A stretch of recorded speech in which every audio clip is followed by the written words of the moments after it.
Councilman Amilcar Hernandez, and we're here to do what we were elected to do, which is to listen to the community, take the concerns, have a conversation, right? This is going to be a two-way conversation. So I'm happy that Arunan has created this, space for us to have this conversation, right? And me and Mari, we're going to be here on the side, but we're going to be listening very carefully, right? Taking notes and making sure that we address the concerns as well from our side. But Arunan will be having a conversation with you all tonight. Please say what you need to say. Speak from your heart. Do not shy away. This is your opportunity. Sometimes, we say, oh, where's the mayor? Well, the mayor's going to be here right now. He's right here. So take an opportunity. Say what you need to say and just speak from your heart, okay? Do we have a deal? I want to hear good questions. I know tough questions, You're not going to be asking me, you're going to be asking him, so I don't care. Tough questions, please.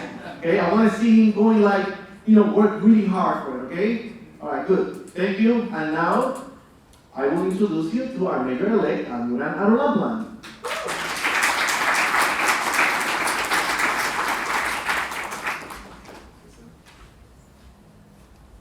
Hey guys, how you doing tonight? Well, I want to first say thank you to Amilcar and Molly for being here.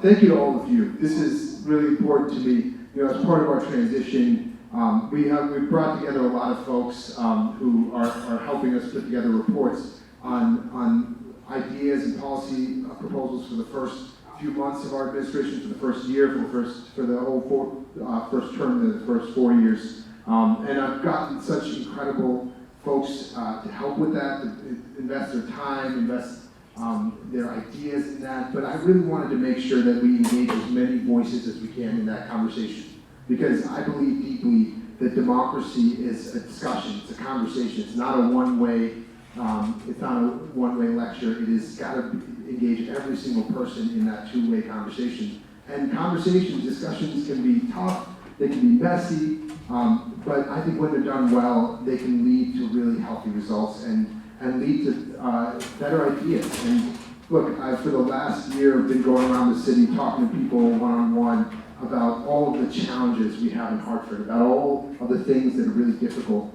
in this city. And transitions are an opportunity to shift a little bit and talk about what's possible. And that conversation has been so exciting, because I think that there's so much that is possible in the city. I think there's so much to be excited for all Hartford residents, for everybody who cares about this city, in the future of this city. And I felt that energy as I've gone around. I felt that energy as I've talked to members of my transition team. If you were on the transition team in some capacity, would you raise your hand so people could see who you are? Thank you to all of you for all the work you put into this. But all of the ideas that come to the fore, all the energy is so exciting to me because I believe in the possibility of this city. And so I'm asking you to take an evening with me for an hour and a half, and I really do. We end at 8. We have the space till then. I also had to pick up some kids who are in track tonight, and so I will try to stay a little longer, but have to leave at some point. But I'll stay till the end of this for sure. I'm asking you to take some time this evening to dream with me, to dream about our city and dream about what is possible in our city. Because we just came through a campaign, and campaigns can be divisive, campaigns can be ugly, and they're about different teams. And some of my supporters during my campaign had this hashtag Team Arunan that they put on posts, and we would say we're Team Arunan. Well, Team Arunan died on November 7th. We are all Team Hartford now. We are all on one boat, and the future of this city, if we care about the future of this city, if we care about what's coming in the city, then we need to rely on each other. We need to hold each other up. We need to work together as a team. And so in that spirit, I'd ask you to dream with me, to be creative, and to come talk to me about your ideas of how we make the city stronger, how we make the city more vibrant, how we make the city more interconnected, how we make the city better for the future. So thank you guys for being here. I'm excited to hear from you, and feel free to come up in whatever order you want, and I'll give back to Mother for 1 second. Yes, if anybody needs translation tonight also. ¿Hay alguna persona aquí que no habla inglés, que solamente necesite translación en español, o todo el mundo habla inglés? Si solamente habla español, pues por favor, suba su mano. No, we're good. All right. You guys can come up in whatever order you want. I think that Kayla will be handing you the mic. But raise your hand if you'd like to share.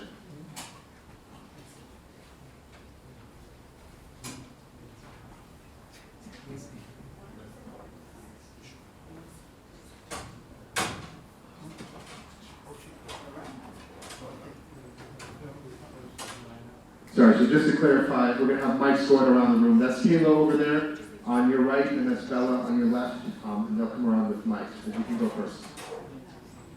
Hi, I'm Tyra Moss. I'm born in Philadelphia, Pennsylvania, and arrived here about 3 years ago for the second time. I was here before 2003.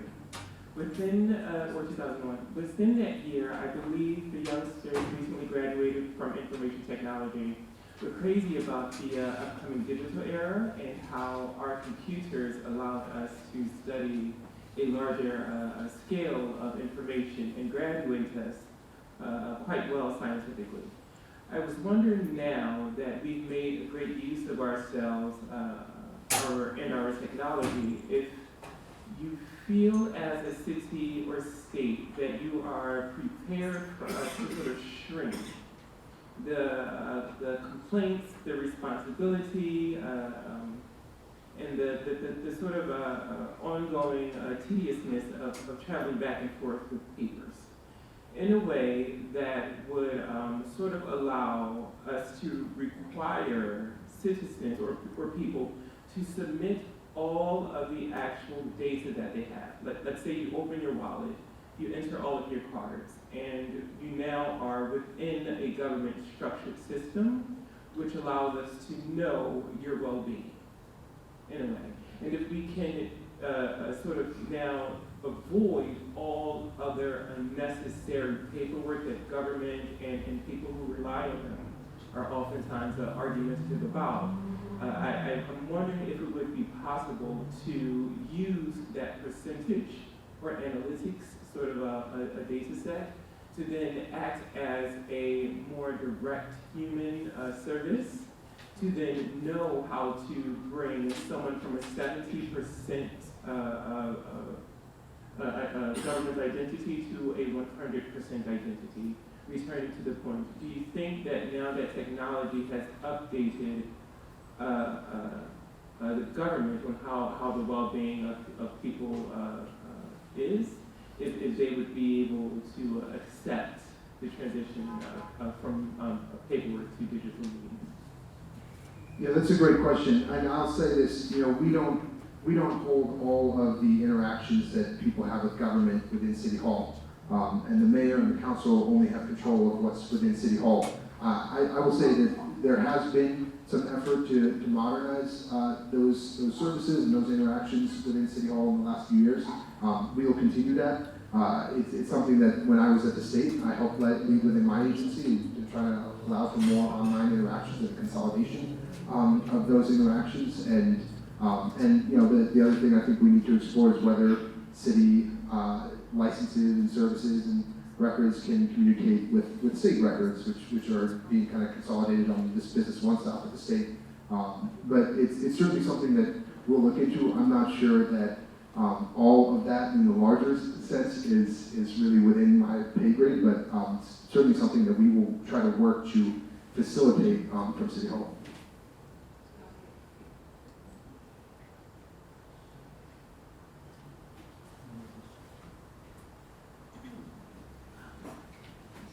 How you doing, Mr. Mayor? Second time around. So I can run through this pretty quick.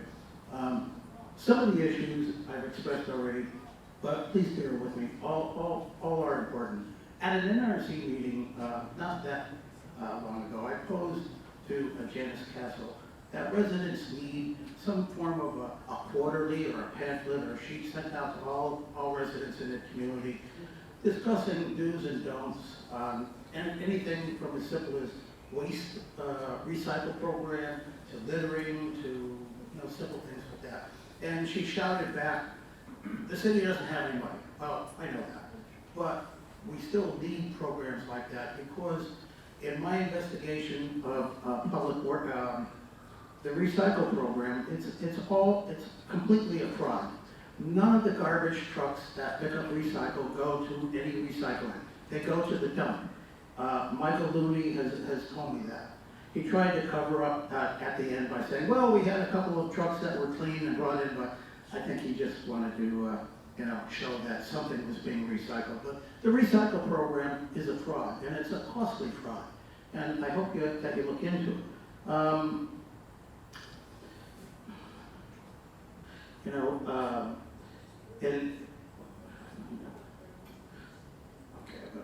Hartford residents need to be instructed on all matters, including just, besides picking up litter, many people are first-time homeowners, and people don't realize that you have to upkeep it's as simple as keeping up your house, and so often they let houses run down over the course of years, and then, it just causes mayhem. I'm glad that I was able to hook up my next door neighbor who's elderly and low income, and she's applying successfully for a $10,000 loan to rent, but that's available to any homeowners here.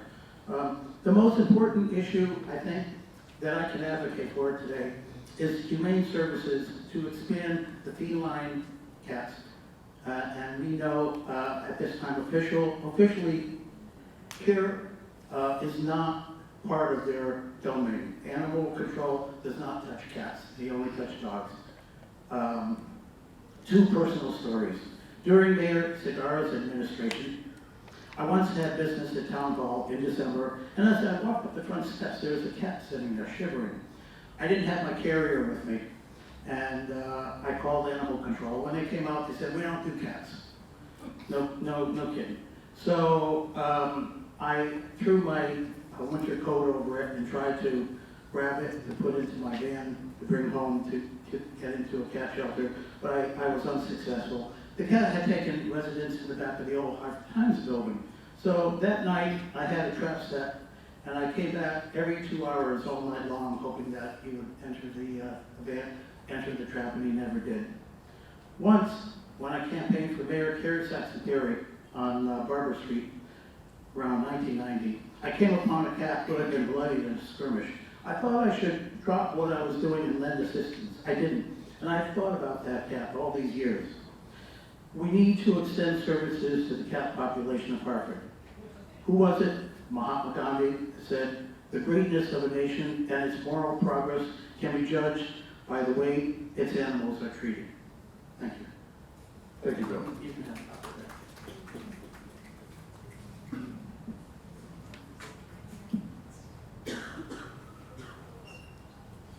There's a few things there, Bill alluded to. This is the second of these public forums we've had. We had one in the North End a week ago at the American Legion, and we talked about the cat issue, which before then hasn't been on my radar, so I appreciate you bringing that up. We'd love to work with you on that. And consolidation of information for housing and homeownership programs. Many of you who know me know that's something that's near and dear to my heart. That's something that we've already begun discussing internally, but I appreciate both of those. And I'll also say, Alex Curtis Thomas, he is here. He joined us up front. He is a newly elected council member for the Working Families Party. So thank you, Alex.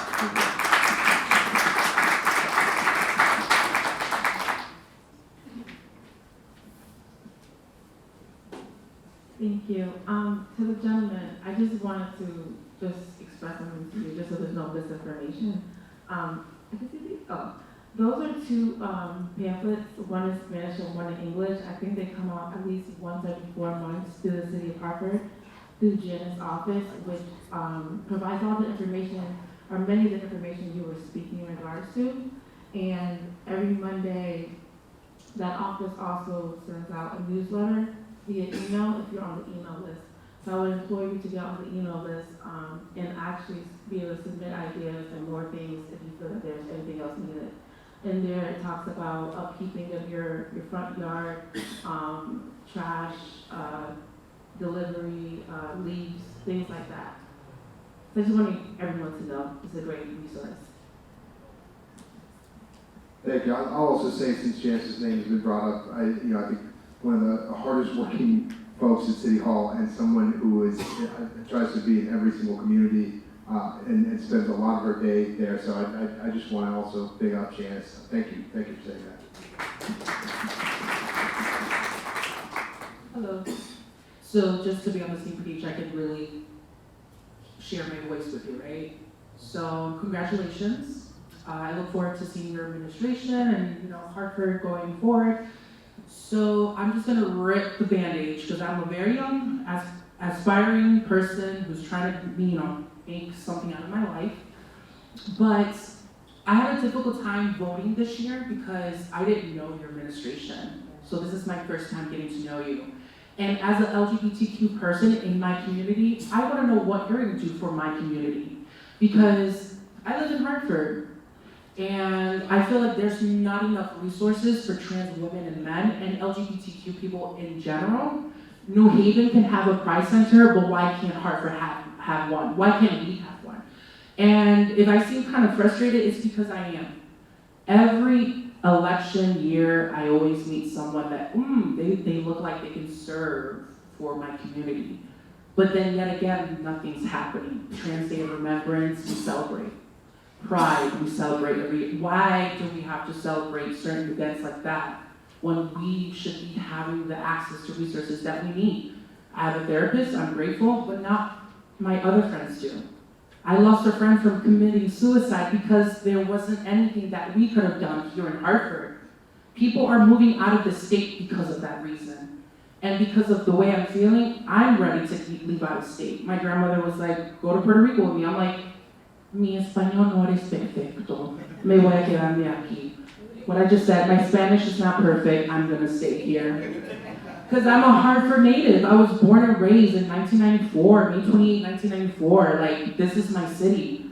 But if you're gonna lead my city, I need you on my side for the LGBTQ community. Whether people don't like it or not, love is love. Hate me, love me, and I'm not going anywhere. My people are not going anywhere. So I want to hear from you. What are you going to do specifically for my community? Thank you. First of all, thank you for stating it like that. Thank you for your passion. I really appreciate it. I said a few times, and I really believe this in my core. We think of Hartford because we're a capital city, a democratic city in the middle of a blue state, as a city that's kind of arrived when it comes to LGBTQIA issues. And I think that everything you're saying is absolutely right, that it is not safe for so many transgender women, men of color in the city, that is not safe for so many LGBTQIA kids growing up in the city. And so, I don't want to get too far ahead of, we've got a transition team that's working on LGBTQIA issues, and there's a whole set of recommendations that they will be coming out with, and if you're interested in helping out that transition team, Kamora Harrington and Curtis Porter. I'm already processing to be on that commission, so I Great. think I see you more often. And I will say, I think we've got a lot of openings on that commission. That commission has not been filled for a little while, and so that's going to be an early priority, is getting that commission filled for us. But creating better education, starting with our schools around LGBTQIA issues, and ensuring that every educator in Hartford Public Schools is really equipped to deal with kids who might be transitioning or might be coming out, and may be in unsafe environments. Doing that is really important. Focusing on conversation in housing around what it looks like for unhoused LGBTQIA youth, and especially transgender folks within our community, and the massive homelessness within that population, and the root causes of that is really important. And so I can't tell you that it's something that I have all the answers to or am able to fix within the first 100 days, but I really want to hear the voices of LGBTQIA individuals within our city. I want to lift up those voices.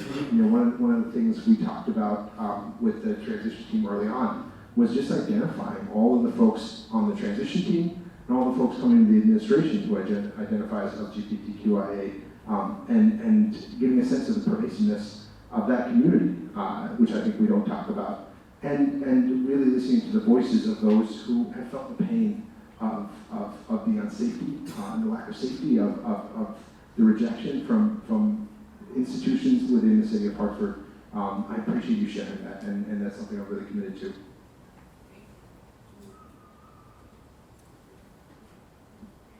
Hello, my name is Yolanda Rivera. I'm actually a resident of Brook Hollow, and I live at the corner of Ford and Affleck. And she's my neighbor, so I am very happy to see that our neighborhood, basically our area, is represented. I have lived in Hartford since 1972. I have seen the good, the bad, and the ugly. But one of the things that I see as a resident in this neighborhood is that at times, because we are a poor neighborhood, people make certain decisions about our streets, and I have seen streets that are closed up. They have changed the traffic flow. They have come in and they put things on our street. They put us to park just on one side. But the thing is that it disrupts our lives, and we are the ones that actually get impacted by the decisions that are made by God knows who. Maybe there's a great reason for you, basically, for that decision to be made, but we're not given the chance to say whether this is something that the neighborhood wants or needs. And I feel totally disrespected. I would like to see, just like the gentleman said, at least some type of a newsletter, something that comes out that actually where the residents of a certain neighborhood knows exactly what is happening, and perhaps give us the chance, just like you're doing today, in this public forum, to come in and express ourselves, to support or basically reject and basically say why that change is impacting the neighborhood that we live in. So we see our streets closed all the time, and as a resident, I am not able to come in or out, and I don't even know why my life is being impacted in such a way. So I really would like to know why, and I would like to have the chance to basically either decide whether this is something that we need or not. Thank you for that.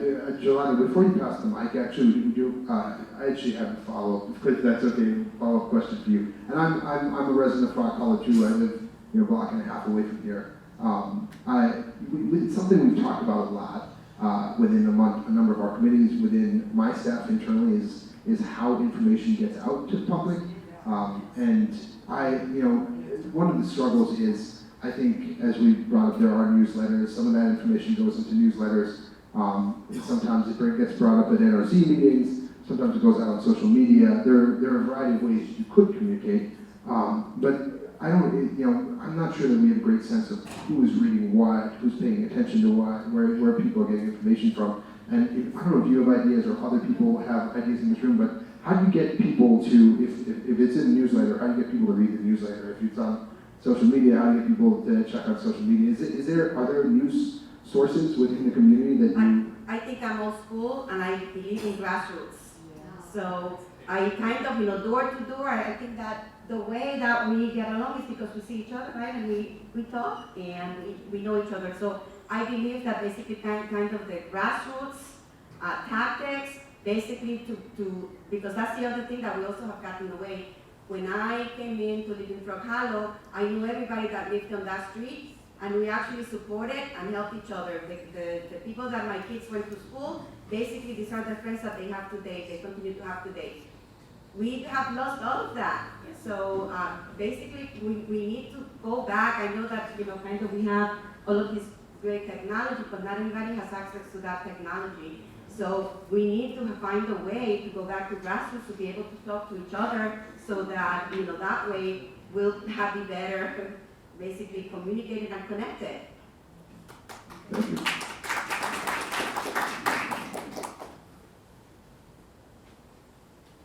Hi, my name is Dan Hain. I live on Woodland Street in Hartford.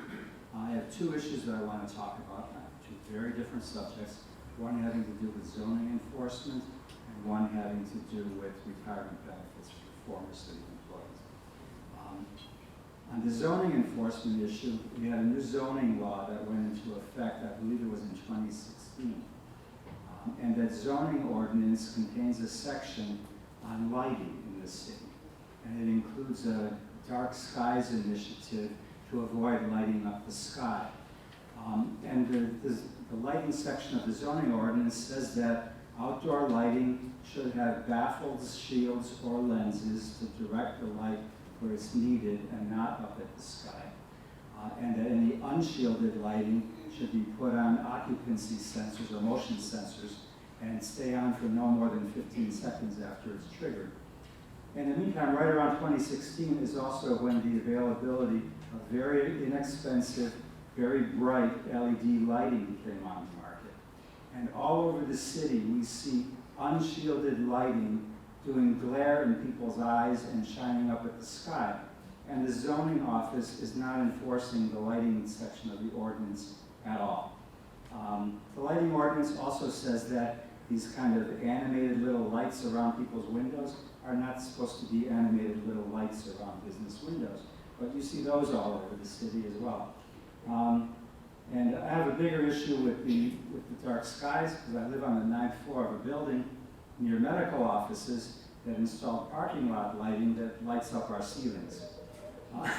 And I've been working with the zoning enforcement office for the last 2 years to get some of these things changed, and we've been somewhat unsuccessful on that count. So really, but it's a citywide issue. You know, if you drive up 91, as soon as you cross the city line, you see all the South Meadows lights in your eyes.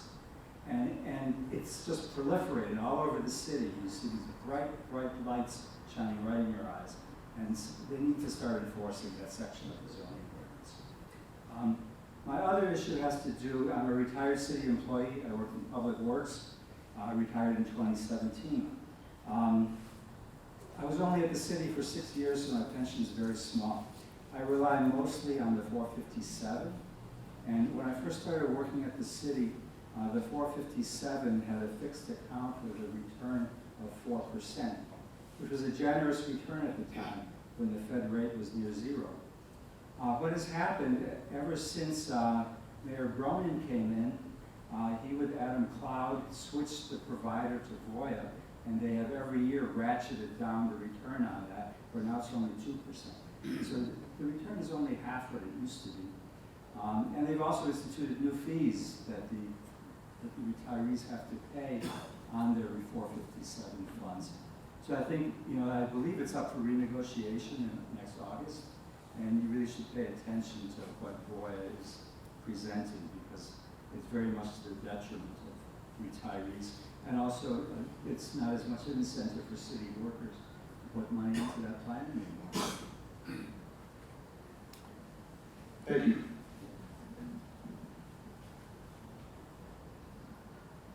So I'm Mary Pelletier, and I live at 80 Elizabeth Street in Hartford with my husband for 23 years.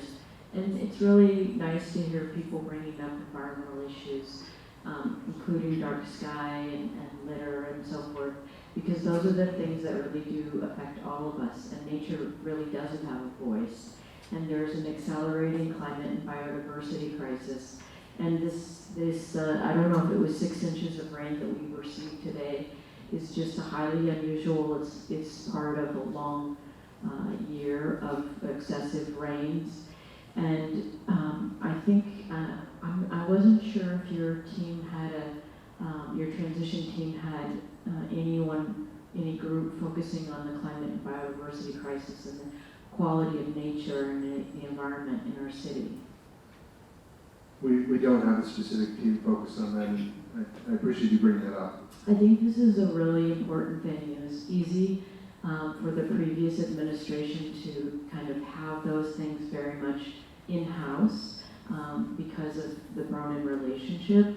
But I feel like, as the woman pointed out about the streets and our conversation, to really be in conversation about the quality of the environment in our city.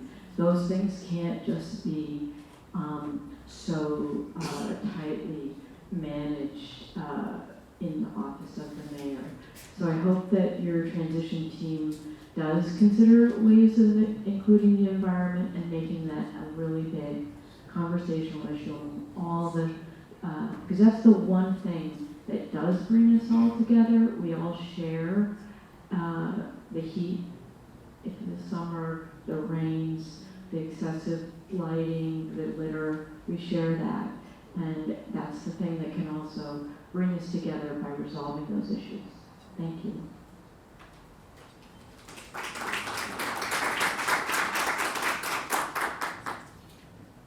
Hello, my name is Shakira, and I live in the Frog Hollow neighborhood, and I'm part of the NRC, and I was coming to speak to say that I invite everyone to come out to the NRC meetings, because before we put the barriers in the streets, there were traffic studies, there were NRC meetings, discussions. I know some of the NRC members did knock on doors, and there's not enough NRC members to do the work. We can't knock on every door, so I ask everyone to get involved in their neighborhood. We can't come to meetings and say, oh, we didn't know. How would you know if you're not involved? You have to come to the NRC meetings, you have to be in your neighborhoods, and you have to be at the meetings, because if you want a voice, you have to be present. There was a lot of discussions, and the reasons why they put the things was because of the crime, because of all the Hartford hospital employees coming through the streets, all the accidents. There was many accidents on these streets, and it was there to protect us. That's one of the reasons they did that. I just wanted to answer that. Thank you for that, and I think that is a very good challenge to all of us. If you're not involved in your local NRC, and I know that people may feel differently based on the neighborhood they live in about their NRC. I think we've got a great one here in Frog Hollow, but show up to your NRC and ask if you could knock on some doors, because I'll tell you this too. I've just gotten through about a year of knocking on doors, and Molly and Alex and Amilcar will tell you this. We did the data on it. About 17 to 19% of people answered their doors to strangers, but you know your neighbors, and you can talk to your neighbors and have those conversations with your neighbors. And so when a neighbor knocks on your door, or when you go talk to a neighbor, information can get out a lot more that way. And I think we have this. We are used to. Again, back to the conversation about democracy moving in one direction, and so we keep thinking somebody else is going to pick up the slack, or somebody else is going to do the work, and it's really on every single one of us. Every one of us has such an important role in this, and people look to me as the mayor as if I'm in this important position, and the truth is the mayor is just one part of the city, and that vision and that leadership and the creating the table to bring people together is really important for a mayor to do, but it doesn't work unless everybody's willing to row in that same direction. And so, get involved in whatever way you can in your local community, and engage in those issues locally. So thank you for sharing. Thank you, Mayor. My name is Nancy, and one of the things that I really want to talk about is the fact that we're sitting in a beautiful building, right? Park Street Library. Took 25 years plus to have this location. And I know that you talk about bringing Hartford forward and really, making it what it's supposed to be. And I hope that it doesn't stop right here, right? That we continue to bring good things to Hartford and what the neighborhood needs. But one thing that I want to talk about, and it's something that I personally have been reaching out to City Hall. We need a crossing light for our kids to be able to come to the library. For adults to even cross that street right here at this intersection.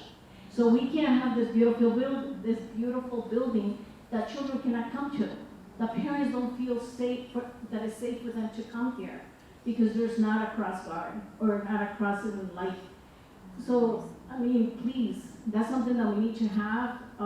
That should be on the priority of things that are happening in our neighborhood. But, when I talk about communication, someone mentioned before, there's meter parking on Broad Street. Why? In front of a school, in front of the learning corridor. Parents were never notified of that. You know how we got notified? When we got a ticket. And why is that? If you're really infringing on the people that live in this community that don't have money to throw away, a $45 ticket is not something to laugh at. And, it's happening more and more.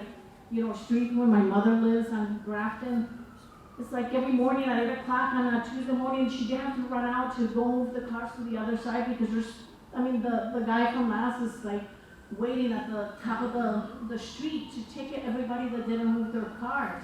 And you're infringing on, elderly and people that cannot afford a ticket. Why is that? Is that money going into the city? Where is that money going? Right? Because from what I understand, it doesn't come to us. It doesn't come to the city. It doesn't do a rotation back to what we need. So I just want to put it out there, and thank you again for being here. Yeah, and I'll say, our parking authority has a new executive director. I've met her, I have not sat down with her yet, but I'm hopeful. I felt a lot of frustration on Broad Street here, on Albany Ave, the parking meters, the ticketing. I felt that frustration. And I'll tell you, during the campaign trail, we had a car booted, so I have racked up my fair share of parking tickets as well. Look, I think that we have a new executive director as the parking authority. She seems really committed to listening to the community's voice and being open to the community's voice. And in fact, I think that is why the members of the parking authority hired her specifically for that reason. And so I'm going to give her a chance. I hope you guys will give her a chance to succeed in that role because I think it's really important. I'll say also one more quick thing. Because Nancy works here at the Park Street Library, and my kids know her well. This is, I think, one of the best libraries in the country, the Park Street Branch Library here, but I don't know. And Graciela's here as well, library. And Barbara is going to be just as great. But you were both at the library that was down the street here for a long time. And it was the busiest library, the busiest branch library in the system. And kids were using computers that were on windowsills and sitting on the floor and doing homework. And, this is such an example of the fact that Hartford residents, we deserve everything that residents in every other neighborhood get. And when my kids first walked in here, after 25 years of fighting for this as a community, there was a huge party on the street when this library opened. The street got shut down. And we got paraded into here. And my kids who'd watched this thing going up the entire time, they came in and they just couldn't stop saying, I can't believe it's this nice. I didn't know it was going to be this nice. I didn't know it was going to be like this. And you see these kids, with their minds open, with their worlds open, and just seeing something so outside of their world. And the street in which we live on, right around the corner here, we have the only single family home. And if you walk down Park Street here, and I walk from home over here down Park Street, this stretch of Park Street, which was for so long the center of Latino business and culture, not just for Hartford or Connecticut, but for New England, 40% of the storefronts on this stretch are empty. And of that 60 that are filled, they've got a lot of vape shops and cell phone stores. This community deserves so much more on so many levels. And this library is the first seed of that. But that is going to continue for communities like this, for Barber Street, for Albany Ave. That's what the future of Hartford looks like. Thank you, Nancy and Graciela. Good evening. My name is Raquel Calderon. I am a community advocate and also I'm in the town committee in the 4th district. The issue that I want to talk about is about housing. There's so much poverty. It's going, at the end, it's going to hurt the owners also. The taxes, they're not so high for many owners, and so they were obligated to increase the rent. So I hope you coming in, taking conscious that, and because I heard that the taxes are going to go up again, and we can't afford that. That's number one. Number two, education is a big problem. I worked for the Hartford Board of Education for 16 years, and you're talking about benefits. I work as a substitute teacher, but since August I've been teaching science. 2 classes of 6th grade, 2 classes of 8th grade, and 1 of 7, almost 100 students. Because they cannot retain teachers because they don't get paid enough in Hartford.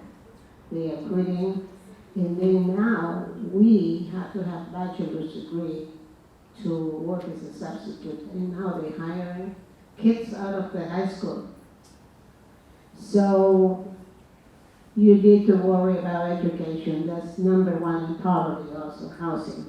Those are the two big problems here.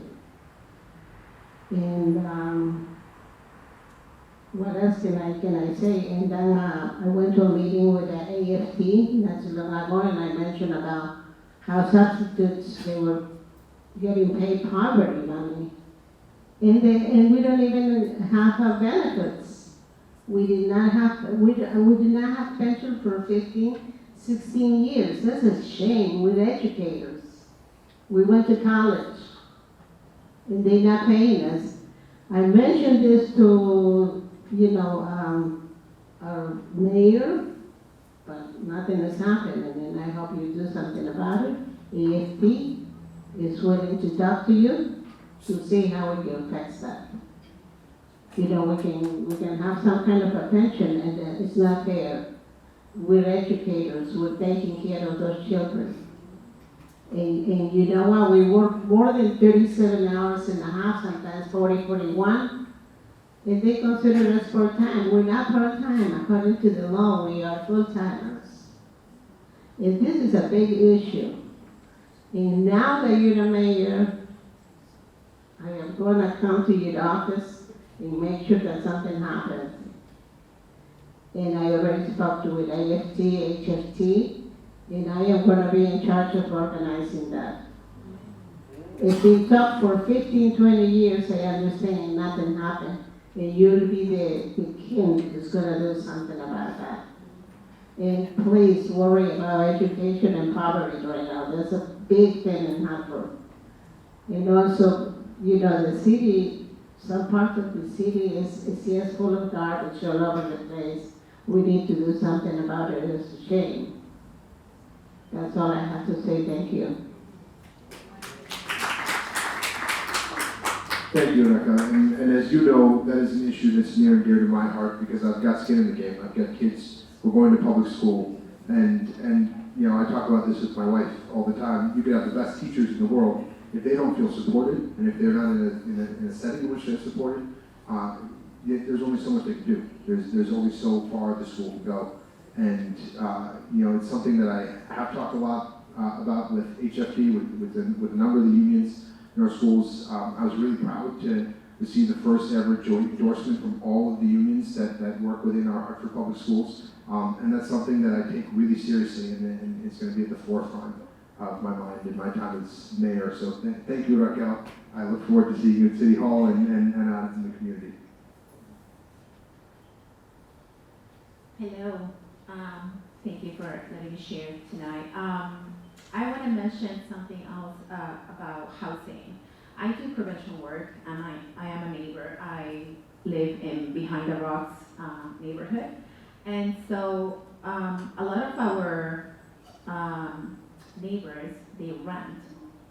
And I hear over and over again with the new law on the legalization of cannabis that our families are struggling because if you live in a 2, 3, 4 building, someone is just smoking marijuana, and you have a child that has asthma, or vice versa, an adult, an elderly person. And if you go and complain to your landlord, they can't do anything. And so those rules and regulations need to change. They need to figure it out how people, these are working people, they're paying rent. And the answer is like, oh, well, wait until the lease of that person, ends, and then we'll figure it out. But then we have these parents dealing with that. Also, and talking about landlords, our elderly are going through difficult times. A lot of them rent big buildings, and they're living in spaces with roaches, with rats, and they're trying to call the landlords, and landlords are not answering.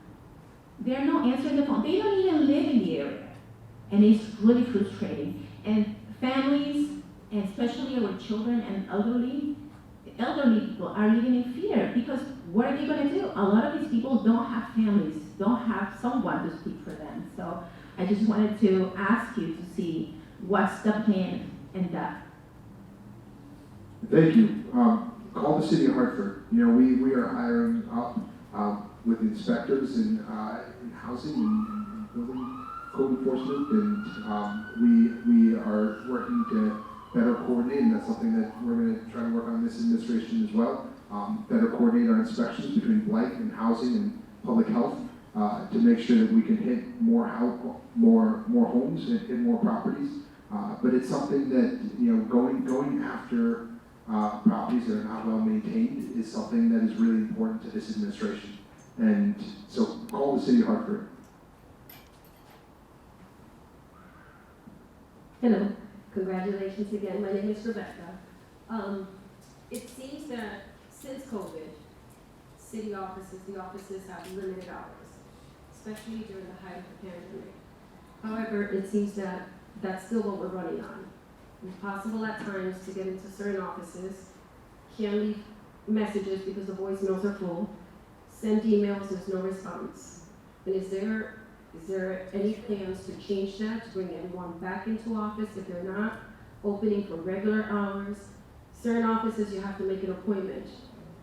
All the appointments are taken, but yet not everyone makes the appointment, so therefore it's time lost. It could have been another person that could have been helped. Are there any plans to change that? Also, it seems, obviously, Hartford City Council is a very important council within the city. All of the meetings seems to be virtual. Is there a plan to change that now that we have spaces like this where we can fit more people? If they need social distancing, it can be done. But I feel that we're still running on COVID hours. However, towns around us, cities around us are open. We can walk in, we can ask questions. Within the city, it's not that simple anymore. And it's a waiting point. We just have to wait until someone responds to our emails. You call too many times, the only way to get through, you call 311, and they transfer you. That's how you can get through to the city. However, I don't think that is what 311 is for. Again, are there any plans to change and bring everyone back and open our city offices? Hi, Mary Rosado from City Council. So just to clarify, we have the hybrid option at City Council. So we are in person. If there's a council person that can't make it, they're on hybrid. And I think it's worked very well because we have a lot of single mothers that have part-time jobs in the evening and they could never make it to City Council. Now they have an option to take a 15-minute break and participate in public hearing, public council. So you have the option to either be on the screen through the hybrid mode or go in person. What I'm noticing or seeing here is that Jolanda said, you know, more communication, right? Of how do we communicate with resolutions and ordinances. Every time there's a resolution out, we hold a ordinance, we hold a public hearing, but there's, as I'm walking through the city, which I haven't done a great job doing, and I'll say that for myself, but I promise you that I will work more with the communities these next 4 years, is that there are 9 council members that make decisions for you, and that everyone should be involved because it does affect you. But happy to share the information with you. Kelly, can you get her email address? And yes, you are right about the office hours. And that's something that I plan on having a conversation with our mayor about to bring back the city to the regular hours that we had before. So that's a customer service. And I'll just say for City Hall specifically, that's something we're going to review from the top down. I think that there are certain jobs in which, frankly, you know, people work better in a hybrid mode and they get more done. But I think it's going to have to be case by case. But in general, City Hall is going to have a customer service approach. We're going to get feedback on how that approach is going, and we're going to make that a piece of the ethos of all of our employees. But City Hall is going to have a customer service focused approach. Hi, thank you, and happy you're here tonight. My name's Pearl, And I had an opportunity to come across the employment needs of the city of Hartford. And I was just totally surprised, shocked almost, to see how many city vacancies there are. From, high specialized jobs to, more hands-on jobs. So many jobs, vacancies, and in addition also the public education system has an enormous amount of vacancies. I mean, this is really a problem, and I think it's a problem that can be addressed because of the people who live in the city of Hartford. I mean, if we know there's a vacancy, there can be internship programs, mentorship programs, even if it takes 2-3 years for someone to become an engineer, whatever it takes. The people live in the city and they could have path lines. We have the public school system, high schools, we have the community college. That there's young people in the community college, there's no reason they can't have a match with the employment. But if we have that many vacancies, if we know the city can't provide the services it intends to. So I would really like to see a plan in place on how that will be addressed. Thank you. And I think that question goes in many ways to Rebecca's question as well, which is that, it's not just the COVID hours. I think it is in a large part the vacancies that have left holes in communication in response time within the city. I'll say a couple things. I think that there's a variety of factors that have contributed to that.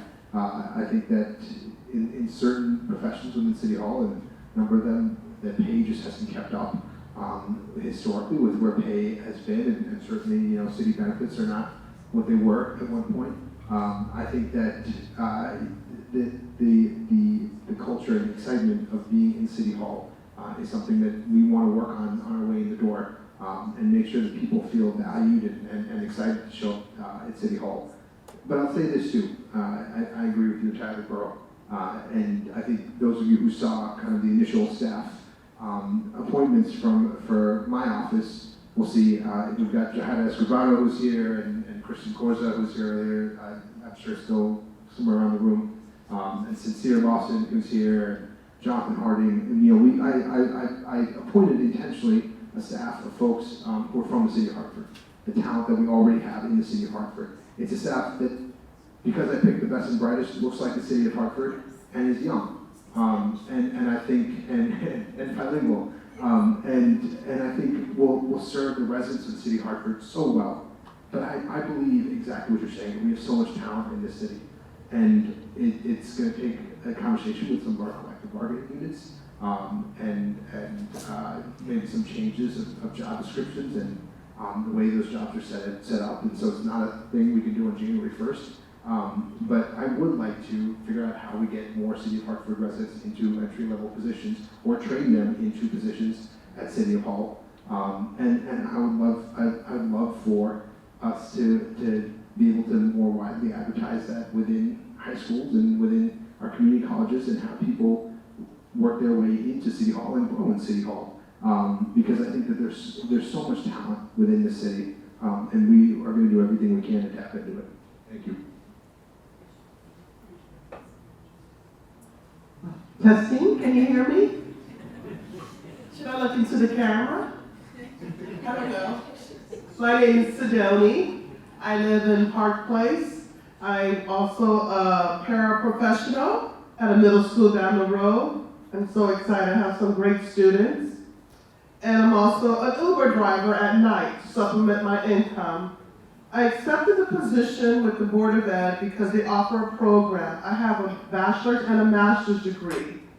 And they're going to help me with my teaching credentials as long as I continue to be a paraprofessional. So I want to say thank you very much, Board of Ed, for offering that service to me. One thing I want to ask the mayor, newly elected mayor, I'm also a military veteran. I served in the United States Navy. So on Veterans Day, guess where I was? I was working at the middle school. The elementary students were off that day, but middle school and high school had to go to school on Veterans Day. So my students were asking, Ms. Brown, I want to go to the Veterans Day parade with my grandfather. They couldn't. What a big miss on that one. High school students not honoring Veterans Day? While we're in this nice cozy room, there's military men and women around the world protecting us one way or the other. Let's not forget that. Another thing too, I'm also an Uber driver, so I supplement my income. I drive women, single moms, they feel comfortable with a woman driver. Most of the time I'm driving them to FedEx or I'm driving them to Amazon by the airport. Yeah, Amazon, you make a lot of good money, yeah. But my Uber fees, they have to pay. It could be anywhere from $25, $40 for a one-way ride. How can we fix that? Let's bring Amazon back here to the airport nearby. That's my suggestion to you. Thank you.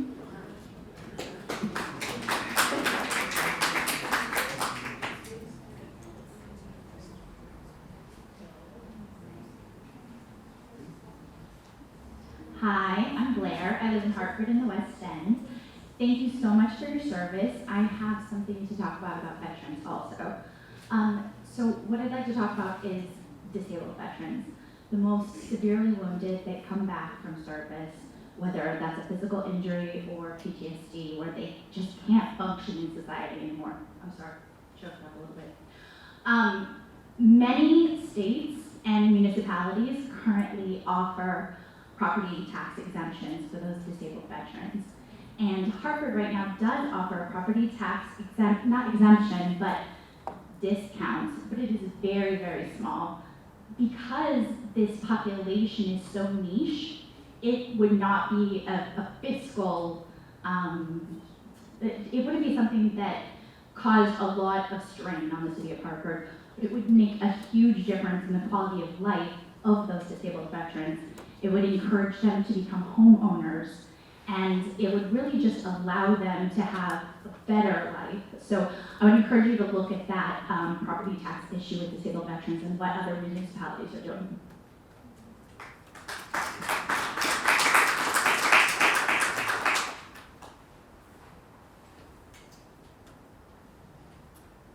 Yeah, my name is Nick. I've been around this way in the Hartford area for a good 20 years or so. I would just say that all boats and ships in the Hartford area rise and fall with the fine city of Hartford, the insurance capital of the world. What I wanted to mention to you tonight was what your litter strategy would be, because there's a litter problem here in the city of Hartford. There's litter all over the place. Tonight it's getting rained on, it's pretty wet. And you know what cleanups, you know how that's really a lot of fun to go out and clean up litter here in the city of Hartford. Done it for a few years, it's a good time. And I saw the articles about the dumping enforcement, that people would come here and dump their garbage in the city of Hartford like they think it's some kind of party. Certainly that's a piece of it. But also the strategy, and when I say that you should have a strategy, there really should be some kind of strategy, because the problem is deep. Litter affects the mind, litter stays there, it never moves, ever, until somebody moves it. But what would that strategy include for the litterer who's just out there, and I'm anti-litter, by the way. Yeah, so what would it include for the litterer who is littering your city on a daily basis and affecting your quality of life of your residents? Thank you, and I hope that nobody's pro-litter. But I agree with you. There are some fantastic neighborhood cleanups, and Frog Hollow organizes them quarterly, but they're really great. The folks who are willing to periodically clean up litter are not enough. And I would say to all of you, as a culture, we are so used to trashing our own city.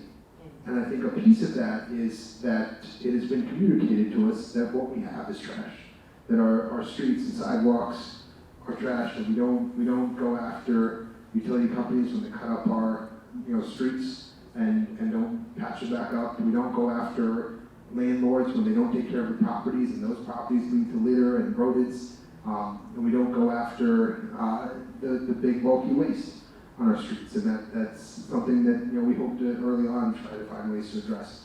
But changing the culture of the city and preserving the gem of the city is the work of all of us. So I don't know that I can tell you that we're going to take some police presence and go after the folks who throw their Twinkie wrapper out of the car. But I think all of us can have a part in changing that culture and enforcing a culture in which we treat this city like the gem that it is, in which we treat our neighborhoods like the gems that they are. And that starts at our front yards, and it extends onto our sidewalks, and it extends to every single street across this city. And so I would ask you all to partner with me in that.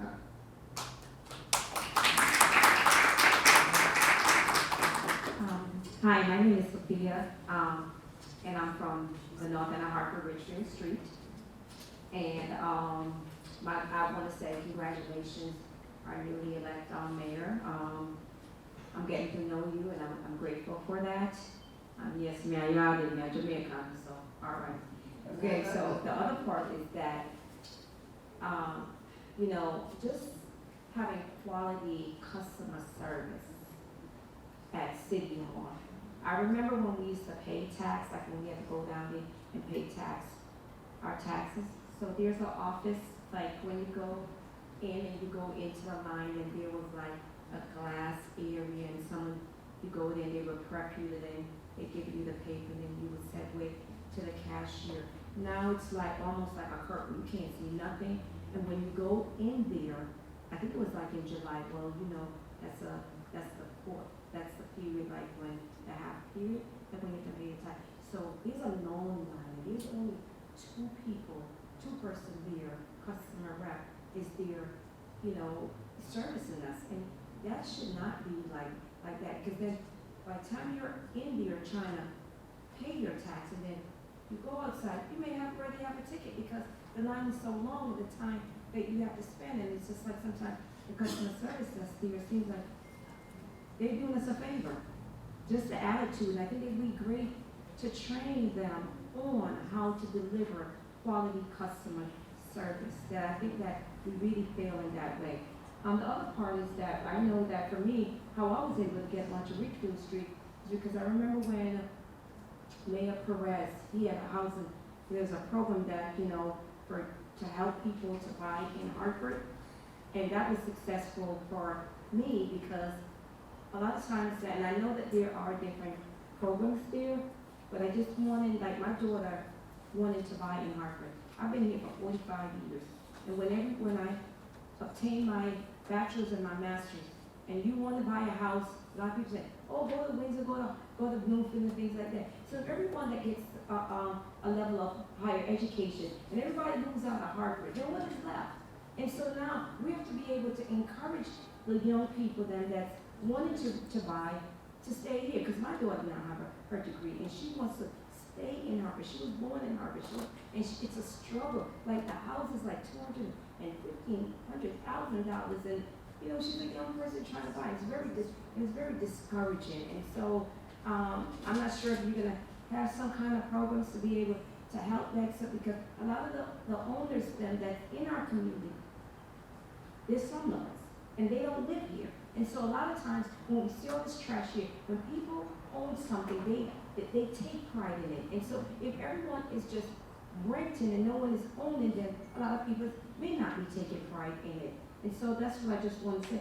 And the other part is that I've lived in Hartford for 45 years and have attempted to apply to work in the city of Hartford, but I've never been successful. And I'm a licensed clinical social worker, which is very well needed. And I know that when I heard you say, when you said we could either send our resume to you and things like that. I'm not even sure exactly where I sent it, but I think it was maybe on social media. I connected with you and said, I'm looking for a job. I never got a response. And I know it's a lot that, and I'm not trying to put you out there because there's a lot that's transitioning and probably a lot. And I just landed a job in, for a social service agency. But that's really, I wanted to be a part of my community, but I needed a job. Because I've been unemployed for a couple of months, but you're talking about a well-valued, skilled young lady that now has to go someplace else when I want to be asset to my community, even though I would be working in Hartford, but it's just that sometimes we miss, good talents.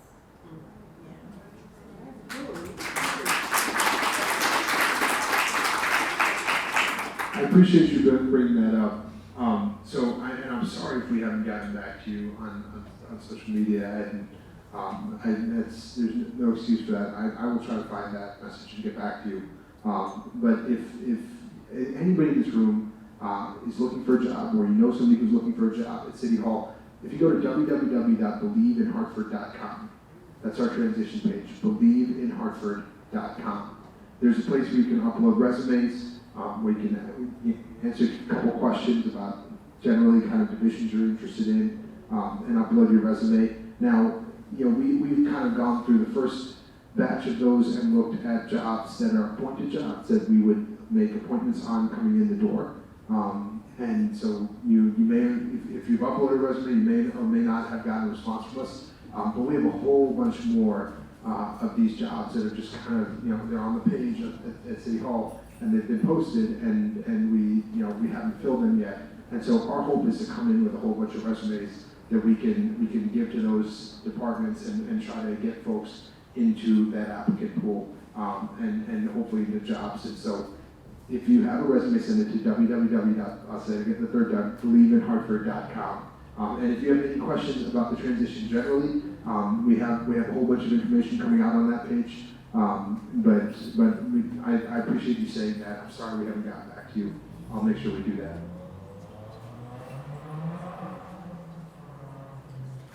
Okay, so there's several things. I know earlier I spoke and answered your question, and it came up several times again in regards to communication with the City of Hartford. And I understand all the sides of it. From someone who worked in the city, understands how the city council runs, and someone who has gone to NRZs, understands how that runs, and someone who lives in Hartford and understands how things just get done and you have no clue that they're happening right outside your front door. So I think there's this level of concern with the community that there is a lack of communication, which we all kind of are expressed in, and there's two kind of things. That we have like the newsletter, which tells us like basic things, and then they have like construction blocking your front door because there's a new sidewalk being implemented that you had no idea that was coming. So it's things like those that I understand what you're talking about or speaking about. And I think in terms of like just being a resident, we prefer accountability and transparency in regards to that, and knowing things beforehand, and not even knowing things beforehand, but actually having an input in those developments. For instance, I know that there's some streets in Hartford that they were redesigned, and once they're designed, they find out that the fire trucks can't go through it. And then we go back to the drawing board and we're frustrated because we're like, we're squandering money. And then we're even more so frustrated because we're just like, who is back there doing this, and where is the level of thoroughness and the thought that's going through this? And then like say we get the new sidewalk, within 5 years the foundation is crumbling.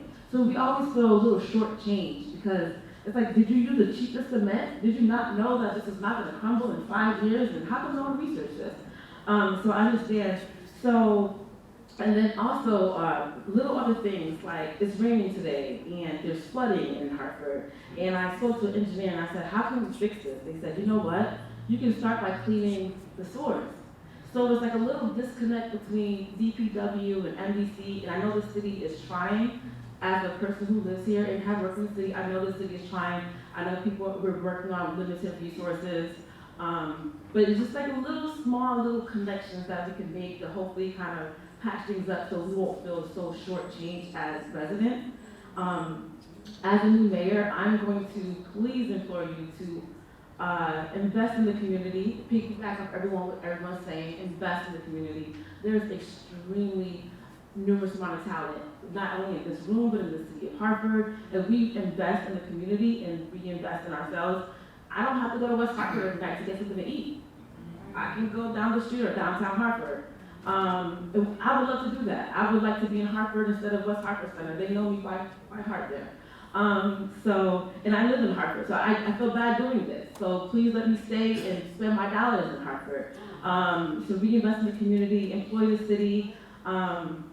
Education is a big deal, reduce the violence, increase communication. My 3 topics of concerns, I know we all have them, different ones, but it's economic development, education, and public safety. I think if we can hit those and knock those out the park, we can break down everything else further.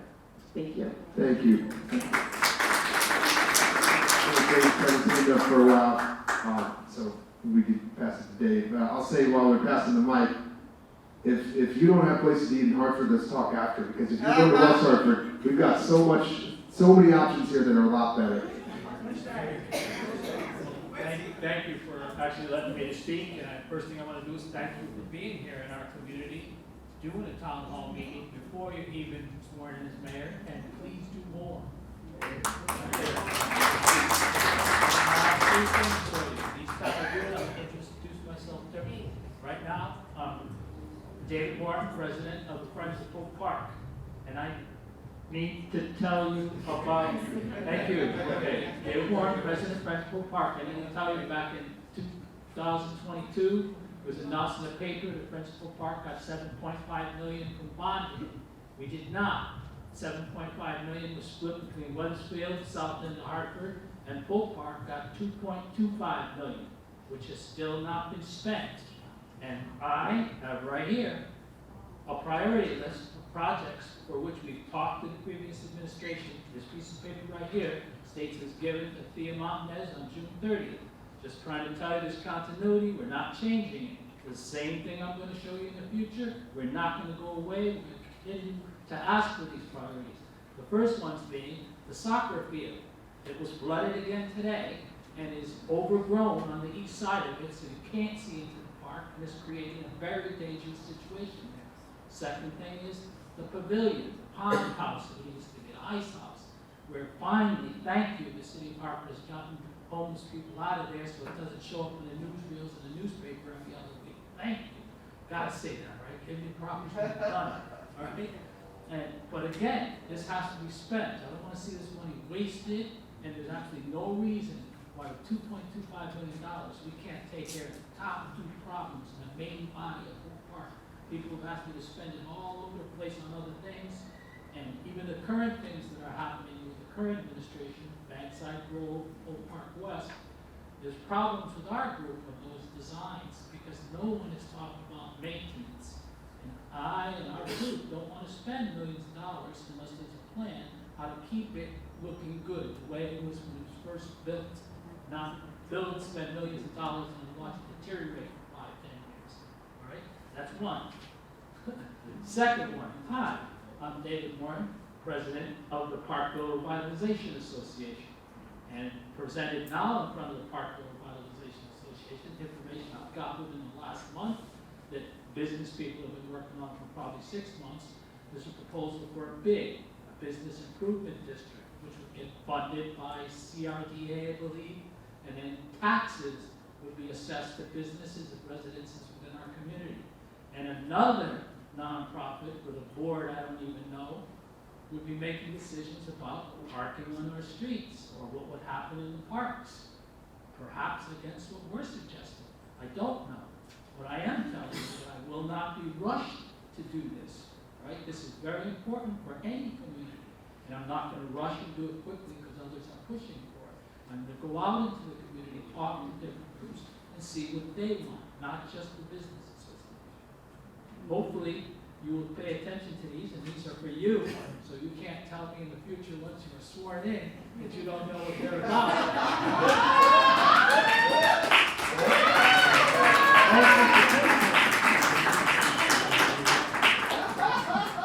And the third thing is, I gotta tell you this. You know, I'm sure you do. If I did not vote for you in the primary, I was backing somebody else, right? But this is a transition, and I am inviting you into our community.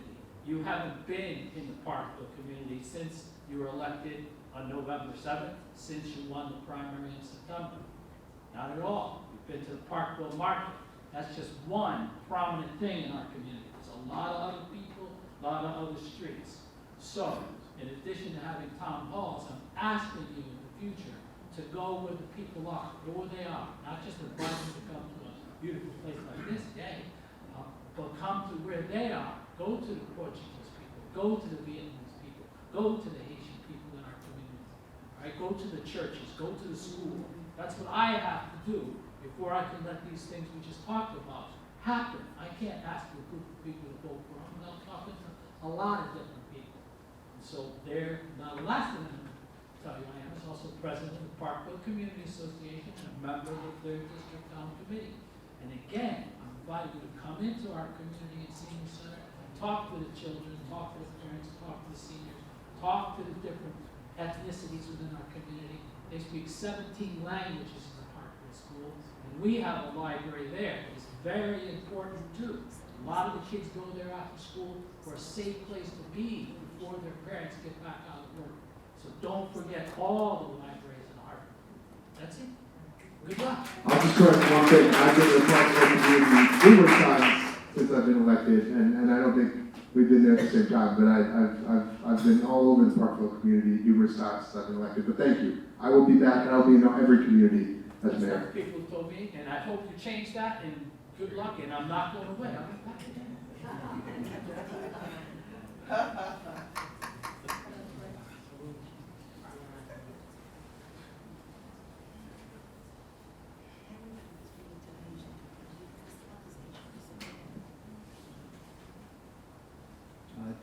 Hello, Dan Haim again, 31 Woodland Street.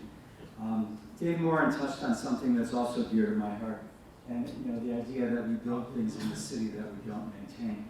And a particular craw in my throat is when we do all these streetscape improvement projects, and we build these beautiful islands down the center of our streets, and then they become completely infested with weeds that you can't even see across the street through the weeds. And I think we need to provide more thought when we do these streetscape projects to build things that we are capable of maintaining.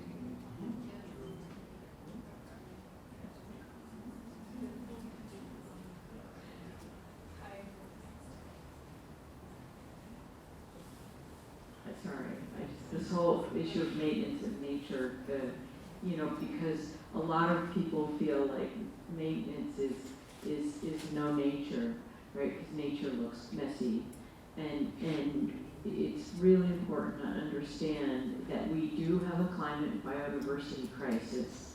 If we put nature, if we design nature effectively in the right spaces, it will do a lot of work for us.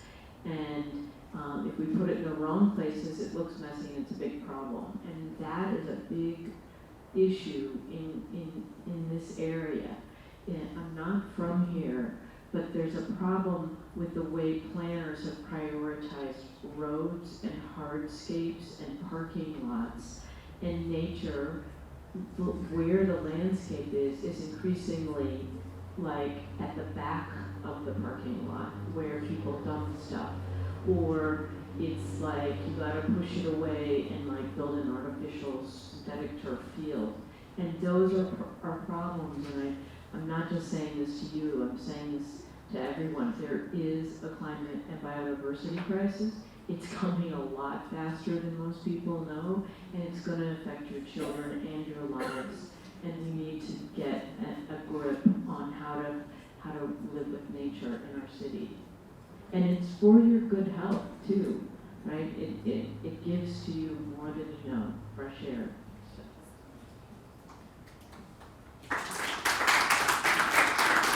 Well, thank you. With that, I want to be mindful of everybody's time here, and especially mindful of my two kids who are going to be waiting for me at track practice, so I don't pick them up after this. But Look, this is an incredible room of people. There's so many people here, first of all, who are here just because you care about what this administration looks like and what we do for the city of Hartford, and you're part in that. And this city needs every single one of you. You are each part, an integral part of the beautiful tapestry of the city, and we need you to be involved. And we talked about knocking on doors and being involved in NRZs. We need your advocacy. We need you to be involved in your local communities.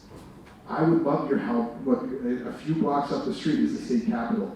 And we've got this unique thing in that we are a very poor city, but we've got all of the policymakers for this state right down the street from us. And if Bridgeport can't do this, New Haven can't do this, but if we could come together, and if we could agree on our priorities as a city, then we could flood that capital and demand what we need as a city. And I would love your help in that.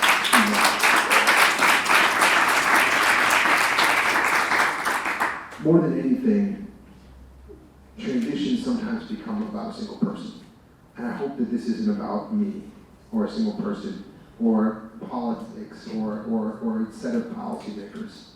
It is about the power and influence and the value that each and every one of you have in the city.